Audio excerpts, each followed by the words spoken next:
jury back next week. There is a request for the court to consider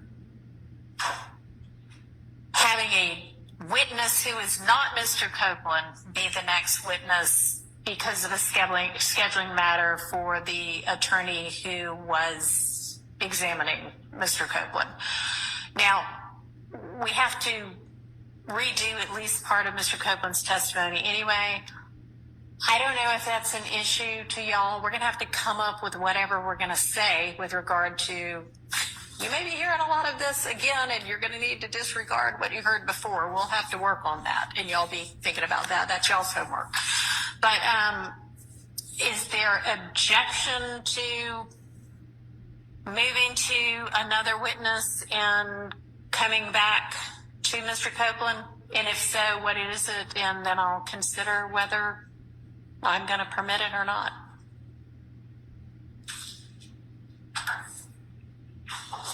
Objection to going back and telling the jury anything about disregarding Mr. Copeland and having to do it all over again. It's impossible. There's no way in the world All right, well, the jury just disregard Mr. Copeland.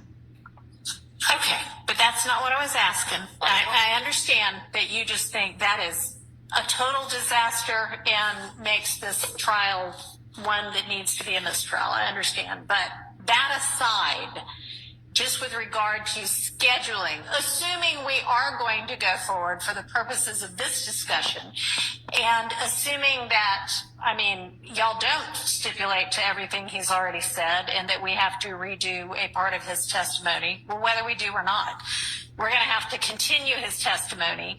So is there an objection to essentially taking some other witness out of order in the midst of his testimony? Your Honor. Yes. Keith Adams on behalf of Mr. Williams. Mr. Steele and I have consulted about that. And I don't purport to speak for anyone else. We do object to that. We believe that given the complexity of Mr. Copeland's testimony and the issues surrounding his testimony and the confusion that will probably already attach to a jury coming in and seeing some of what Mr. Copeland's heard and testified to and possibly having to be instructed about disregarding some of his testimony, we would object to going to another witness. All right. I appreciate it. And I think with that objection, it's well-founded. So y'all do what you have to do with regard to who might be handling the examination, but we will pick back up with Mr. Copeland and finish with him before we move to another witness. Would you allow another member from the state to continue his examination? Considering that we're going to have to,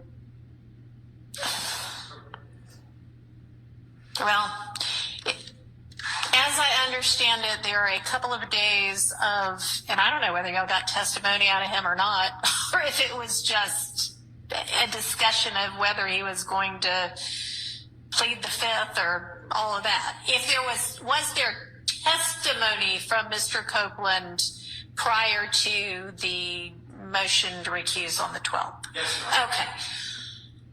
All right. Considering that Ms. Hilton handled that testimony, we don't normally switch attorneys mid-witness. There is now a request on the floor to do just that, to switch attorneys mid-witness. We're switching judges anyway, and we're redoing some things, so it's a little out of the ordinary anyway, but if there are objections to that, I will entertain those. Well, may I speak? Yes. I would hope that that's not as of tomorrow we will want qualification, so that we can go wherever she would like to go. As far as I'm concerned, we will not call her for several months. Who is the witness that would be substitute? I heard what was saying. I don't know. Do y'all have another witness in mind? What is the hiatus? Is it a week? I don't know that either. This will be 1 week, Your Honor, will be my absence will be 1 week. Your Honor, we do have several witnesses. It would be the state's intent to potentially just go in order of who we have kind of listed. So we wouldn't be calling anyone from the bottom of our witness list, but it would be someone within the same act that we're. So you just essentially skip over him and go to the next witness on your list and then come back to him. Yes. But I've kind of already entertained an objection to that and said, no, you can't do that. So the question on the floor at this point then is if we're continuing with Mr. Copeland and not picking up with another witness in the middle, is there an objection to another prosecutor handling the remainder of his testimony and whatever needs to get redone? Speaking only for Mr. Kendrick, Mr. Kendrick objects. Okay. And on what basis? Because you want to make it difficult for the state. No, Which is fair. Well, no, Your Honor. This whole thing is messed up. All right. We've got to redo this witness. All right. We can't redo the witness. Okay. I don't even want to get started. So switching out the questioning attorney All right. is just even more complicated. Okay. So let me take that part of this under consideration. All right. Okay. So the other thing that I had Your Honor. is I Your Honor. asked. Judge, Yes. I'm yes. sorry. Didn't speak Oh, I'm quick- sorry. No, that's okay. I didn't speak quickly enough, or my microphone didn't come on quickly enough. We'll blame it on that. Yeah, it's a microphone. Just to be clear, on behalf of Mr. Williams, we don't have an objection. Okay. And I don't believe, I'll let everyone else speak for themselves, but I don't believe there are any other objections back here. Other than the one already voiced by Mr. Harvey. All right, so that's just us. Okay. I object to Mr. Adams making me look bad. Okay. Well, so noted. All right.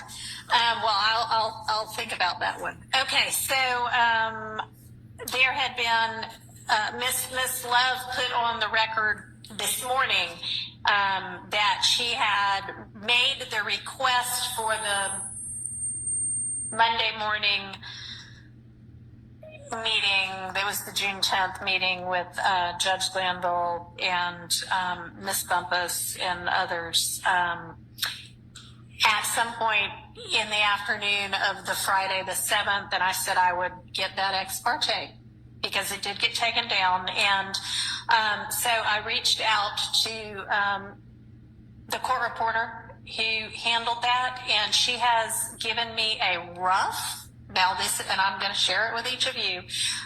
It's a rough, so this is not the official transcript, but I mean, she's an experienced court reporter, and this is probably pretty close to what it's going to be officially. But anyway, I'll just share that with each of y'all so that everybody's on the same page about everything, okay? So if y'all all want to come up here and get a copy from Ms. Burstfield, after that, we will be in recess for the day. Thank you. That relates to the ex parte. Yeah.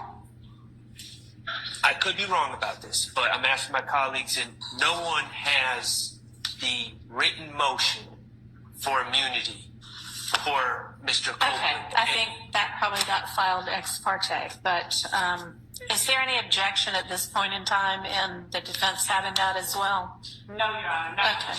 the defense, no. I Okay. just didn't want to, no objection to the defense.